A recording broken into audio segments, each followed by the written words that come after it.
एक 27 साल का लड़का है। कर्नाटक की NMIT Nitte Meenakshi institute of technology में इंजीनियरिंग की पढ़ाई कर रहा है। रहने वाला है नेपाल की राजधानी काठमांडू का। काठमांडू में मेयर का चुनाव चल रहा है।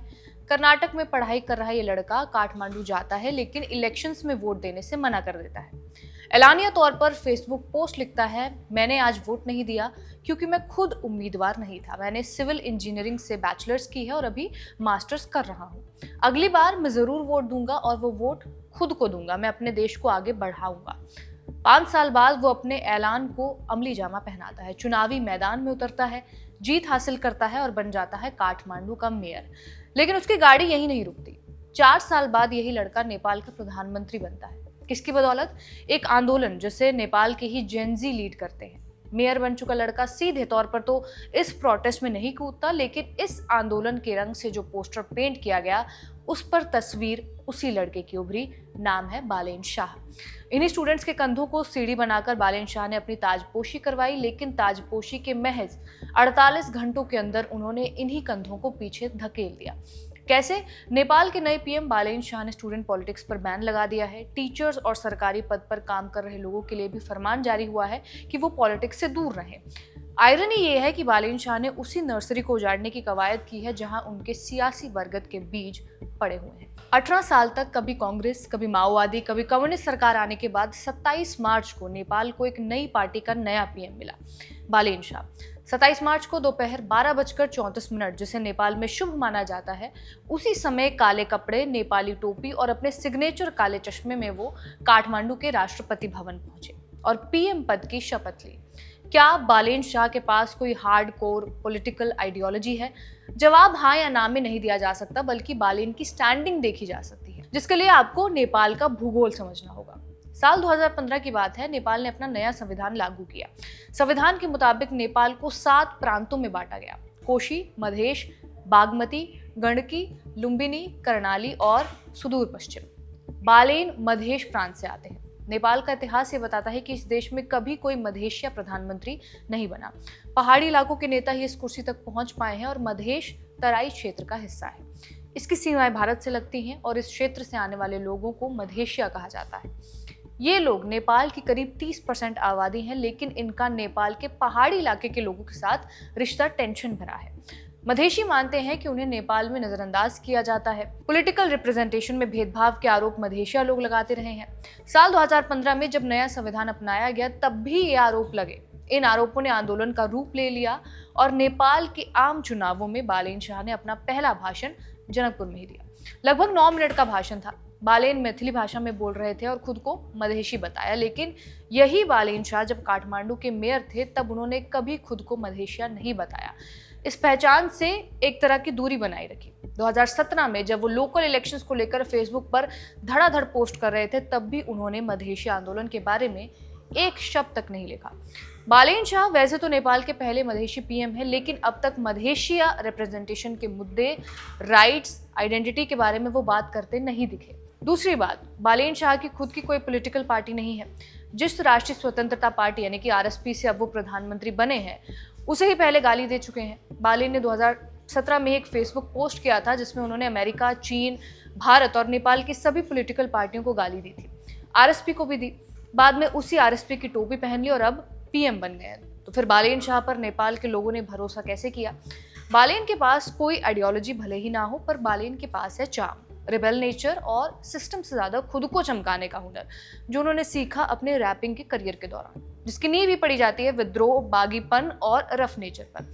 उन्होंने सिस्टम पर, करप्शन पर गाने लिखे। बीबीसी से बातचीत में नेपाल के चिंतक और लेखक सीके लाल बताते हैं, बालेन शाह को लोग आकर्षक व्यक्तित्व के रूप में देखते हैं। वो गायक रहे हैं, काम में तो उनका कोई खास प्रभाव नहीं दिख रहा है। सिर्फ ये है कि वो सत्ता के खिलाफ बोलते हैं, जैसे बालेन शाह ने कहा था कि वो सिंह दरबार में आग लगा देंगे। कोई जिम्मेदार नेता ऐसे नहीं बोल सकता है, लेकिन उन्हें ऐसे बोलने में कोई दिक्कत नहीं है। ऐसी भाषा और इस तरह की पर्सनालिटी से परेशान भीड़ जो है वो बहुत आकर्षक होती है। ये कुछ ट्रम्प का फॉर्मूला है, राजनीति की तय परिपाटी को तोड़ते हुए उस भाषा में बोलना जो मर्यादा के खिलाफ मानी जाती है। यूथ इस मर्यादा को ढकोसला मानता है, हिपोक्रेसी, इसलिए ये भाषा उसे आज़ाद लगती है। इसे ही खरी खरी बोलना कहते हैं। बालेन शाह ने हालांकि सिर्फ भाषा से ही यूथ को नहीं साधा, जाति और धर्म की लाइंस को भी संभालते हुए अपनी बात कही। नेपाल चुनाव के दौरान जब बाकी पार्टियों के नेता जाति, इलाके की पहचान पर राजनीति कर रहे थे, तब बालेन पूरे देश में घूम घूम कर हर धर्म और कम्युनिटी को जोड़ने की बात कर रहे थे। आम नेपाली की तरह खुद को पेश कर रहे थे। भ्रष्टाचार पर सीधा एक्शन, ये बालेन की इमेज का एक और पिलर है। काठमांडू के मेयर होते हुए उन्होंने सारी इलीगल बिल्डिंग्स पर बुलडोजर चलवाए, 35 दिनों की डेडलाइन दी और अपने दोस्त तक की बिल्डिंग गिरा दी, जिससे लोगों को लगा कि वो एक सख्त लीडर है। नेपाल की जेनजी पीढ़ी में बालेन की छवि ऐसी बनेगी कि यार ये तो कुछ भी कर देगा, ये ज्यादा कुछ सोचेगा नहीं। वो पीएम बने और कुर्सी संभालते ही बालेन ने 100 पॉइंट्स का एक प्लान सामने रख दिया। क्या है इस प्लान में? सबसे पहले बालेन शाह सरकार के प्लान के मुताबिक नेपाल में अगले 90 दिनों के अंदर कॉलेज और यूनिवर्सिटी कैंपस से सभी पॉलिटिकल स्टूडेंट ग्रुप्स को पूरी तरह हटा दिया जाएगा। उनकी जगह ऐसे स्टूडेंट काउंसिल बनाए जाएंगे जो कभी किसी भी राजनीतिक पार्टी से जुड़े नहीं होंगे। कैंपस में पढ़ाई ज्यादा और पॉलिटिक्स कम होगी।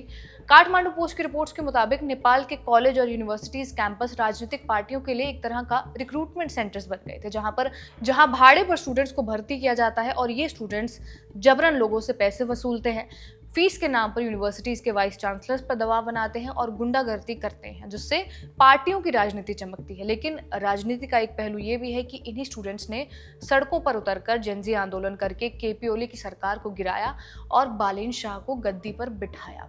नेपाल के स्टूडेंट सवाल उठा रहे हैं कि यूनिवर्सिटीज में राजनीतिक संगठनों पर बैन लगने से क्या राजनीति पूरी तरह खत्म हो जाएगी? वो पर्दे के पीछे चलेगी, खुलकर कैंपस में नहीं दिखेगी। पहले जो चीजें खुलकर नहीं होती थी वो छुप छुप कर होंगी। बालेन के नए प्लान में एक बात और शामिल है। स्टूडेंट्स के अलावा सरकारी कर्मचारी और टीचर्स भी अब किसी भी राजनीतिक पार्टी से नहीं जुड़ पाएंगे। अभी तक नेपाल में कई लोग नौकरी के साथ साथ किसी न किसी पार्टी से जुड़े रहते थे। सरकारी दफ्तरों में अलग अलग पार्टियों के नाम पर ट्रेड यूनियन चलते आए हैं, उन्हें भी इस प्लान के तहत खत्म कर दिया जाएगा। स्टूडेंट्स के बाद गाज गिरी नेपाल के पूर्व प्रधानमंत्री केपी शर्मा ओली पर। 28 मार्च की सुबह एक रेड में केपी शर्मा ओली और पूर्व गृह मंत्री रमेश लेखा को गिरफ्तार कर लिया गया। इसके अगले ही दिन एनर्जी मिनिस्टर रहे दीपक खड़का को भी मनी लॉन्ड्रिंग केस में हिरासत में लिया गया। इन सारी गिरफ्तारियों का आधार क्या था? ये गिरफ्तारी हुई कर्की कमीशन की रिपोर्ट पर। नेपाल की पूर्व जज गौरी बहादुर कर्की की अगुवाई में ये कमीशन बनाई गई थी, ठीक नेपाल में हुए जेनजी प्रोटेस्ट के बाद। इसी कमीशन ने केपी ओली और बाकी मंत्रियों के खिलाफ हत्या से जुड़े आरोपों में जांच करने की सिफारिश की थी। कमीशन ने यह भी सिफारिश की कि ओली और लेखक के खिलाफ नेशनल क्रिमिनल एक्ट के तहत जांच हो। बालेन शाह ने पीएम बनने के बाद पहले ही दिन इस रिपोर्ट को मंजूरी दी और चंद घंटों में सबको गिरफ्तार करवा दिया, वो भी अर्जेंट अरेस्ट वारंट के साथ। ऐसा होने पर केपी ओली की पार्टी सीपीएन यूएमएल ने इन गिरफ्तारियों को गैर कानूनी बताया। पार्टी ने तुरंत रिहाई की मांग की है और यह भी कहा है कि वो इस फैसले को संसद और कोर्ट दोनों जगह चुनौती देगी।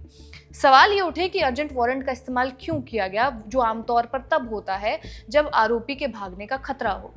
इसी बात पर नेपाल की सुप्रीम कोर्ट ने केपी ओली की तुरंत रिहाई का आदेश तो नहीं दिया, लेकिन सरकार को नोटिस भेजकर 3 दिन के अंदर जवाब मांगने की कहा गया कि ये गिरफ्तारियां क्यों की गई हैं। सत्ता में आते ही विपक्ष को सबसे पहले गिरफ्तार करवाना। बालेन शाह ने ये गिरफ्तारियां ब्यूरोक्रेसी के स्लो प्रोसेस के बजाय इमीडिएट अप्रोच अपनाकर एग्जीक्यूट किए। किसके जरिए? अपनी कैबिनेट के जरिए। बालेन शाह ने कैबिनेट का साइज 25 की बजाय 18 लोगों तक लिमिटेड रखा है। शुरुआत से ही बालेन शाह के एजेंडा में रहा है कि वो बड़ी नहीं बल्कि छोटी और काम करने वाली टीम चाहते हैं, ट्रेडिशनल तरीके से हटकर। लॉजिक ये है कि लोग कम होंगे तो फैसले जल्दी लिए जाएंगे और कामकाज जल्दी होगा। उनकी टीम में सबसे उम्रदराज मंत्री भी सिर्फ 51 साल के हैं, यानी पूरी कैबिनेट यूथ को ध्यान में रखकर बनाई गई है और साथ ही नेपाल इलेक्ट्रिसिटी अथॉरिटी जैसी बड़ी संस्था को हिस्सों में बांटने का प्लान है। ये संस्था घाटे में चल रही है और ये अथॉरिटी ज्यादा पैसा भारत से बिजली इंपोर्ट करने में खर्च करती है। बालेन की टीम इसी इंपोर्ट को कम करना चाहती है। इसी अथॉरिटी के जरिए बालेन शाह ने जेनजी प्रोटेस्ट में मारे गए स्टूडेंट्स के परिवारों को नौकरी देने का भी फैसला किया है। माने अपनी सुधार वाली इमेज को मजबूत करने के लिए बालेन अपने किए वादों पर तो काम कर रहे हैं। पहली ही कैबिनेट मीटिंग में इससे मंजूरी मिल गई और अब इसे लागू भी किया जा रहा है। नेपाल इलेक्ट्रिसिटी अथॉरिटी ने नोटिस जारी कर हर पीड़ित परिवार से एक मेंबर को उनकी क्वालिफिकेशन के हिसाब से नौकरी देने की प्रक्रिया शुरू कर दी है। इसके अलावा ग्रेजुएशन में एडमिशन लेने के लिए सिटीजनशिप की शर्त हटाई जाएगी ताकि ज्यादा स्टूडेंट्स को मौका मिल सके। छोटे बच्चों पर पढ़ाई का दबाव कम करने के लिए 5वीं क्लास तक के इंटरनल एग्जाम खत्म कर दिए गए हैं और जिन स्कूल कॉलेजों के नाम विदेशी या अंग्रेजी नाम वाले हैं, जैसे Oxford, Pentagon, Saint Joseph's, Saint Xavier's, उन्हें ये नाम बदलकर नेपाल के लोकल नाम अपनाने होंगे। एजुकेशन और पॉलिटिक्स पर तो बालेन शाह ने आते ही फैसले ले लिए, लेकिन शाह के आने के बाद नेपाल की फॉरेन पॉलिसी क्या होगी? जब केपी ओली सत्ता में रहे तब भारत और नेपाल के रिश्ते अच्छे थे, लेकिन बालेन शाह के आने से ये पॉलिसी बदल सकती है। बालेन शाह शुरुआत से ही भारत की आलोचना करते आए हैं अपने फेसबुक पोस्ट के जरिए। इसके अलावा भारत का विरोध दिखाने के लिए उन्होंने मेयर रहते हुए अपने ऑफिस में ग्रेटर नेपाल का मैप लगाया था। बालेन शाह ने ग्रेटर नेपाल का मैप भारत की नई संसद भवन में लगे अखंड भारत के नक्शे के जवाब में लगाया था साल 2023 में। इस मैप में भारत के हिमाचल प्रदेश के पश्चिमी कांगड़ा से लेकर बिहार, उत्तर प्रदेश, उत्तराखंड और पश्चिम बंगाल में पूर्वी तीस्ता तक का इलाका नेपाल में दिखाया गया। इसके बाद बालेन के निशाने पर आई बॉलीवुड फिल्में। विवाद शुरू हुआ प्रभास, कृति सेनन और सैफ अली खान की फिल्म आदि पुरुष की रिलीज के साथ एक डायलॉग के चलते। डायलॉग था, सीता भारत की बेटी है, जबकि नेपाल दावा करता आया है कि सीता का जन्म नेपाल के जनकपुर में हुआ था। इसी डायलॉग पर बालेन ने आपत्ति जताई थी और इसे हटाने की मांग की थी। तब वो काठमांडू के मेयर थे और अब नेपाल के पीएम हैं। आरएसपी ने अपने मैनिफेस्टो में ये जरूर कहा था कि नेपाल को भारत और चीन के बीच बफर की तरह नहीं बल्कि एक ब्रिज की तरह देखना चाहिए। माने नेपाल अपने आर्थिक फायदे के लिए तो दोनों देशों के साथ अच्छे रिश्ते बनाएगा ही, पर क्या चीन के बड़े बीआरआई प्रोजेक्ट्स, भारत के साथ सीमा के मुद्दे पर बालेन शाह की कोई सोच है? अभी तक तो नहीं। एक बात यह भी है कि ना ही बालेन शाह और ना ही उनकी टीम के किसी भी नेता के पास विदेशी मामलों या फिर डिप्लोमेसी का कोई एक्सपीरियंस है। आरएसपी की सरकार ने यह साफ कहा है कि नेपाल किसी एक बड़े देश का क्लाइंट नहीं बनेगा। नेपाल अब भारत, चीन और दूसरे देशों के साथ अपने रिश्ते को बैलेंस तरीके से बनाएगा और ये नीति पहले से ही चली आ रही है। लेकिन अब खास तौर पर यह इसलिए जरूरी है क्योंकि चीन के नेपाल में मौजूदगी में इजाफा हो रहा है, खासकर तब जब इससे पहले कि केपी ओली की सरकार का झुकाव भी ज्यादा चीन की ही तरफ था। ऐसे में एक्सपर्ट्स का मानना यह है कि भारत और नेपाल दोनों को एक नया चैप्टर शुरू करना होगा। नेपाल पूरी तरह से भारत पर निर्भर है, व्यापार, सामान और हाइड्रो पावर की कमाई के लिए।